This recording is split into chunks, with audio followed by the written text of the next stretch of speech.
老年糖尿病人血糖正常，为什么还是很危险？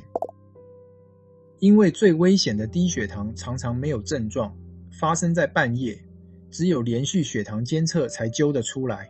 同一群长辈，光靠扎手指验血，只发现约1/3的低血糖，换成连续监测，抓到的超过60%。为什么漏这么多？因为低血糖最常发生在半夜、床边，而且常常没有症状，连糖化血色素也抓不到。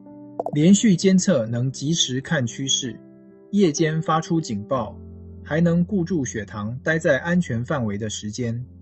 国际指引已建议65岁以上打胰岛素的长辈可以用，但它不是人人都需要。这类研究也多半由厂商资助，适不适合、健保有没有给付，最好跟医师一起决定。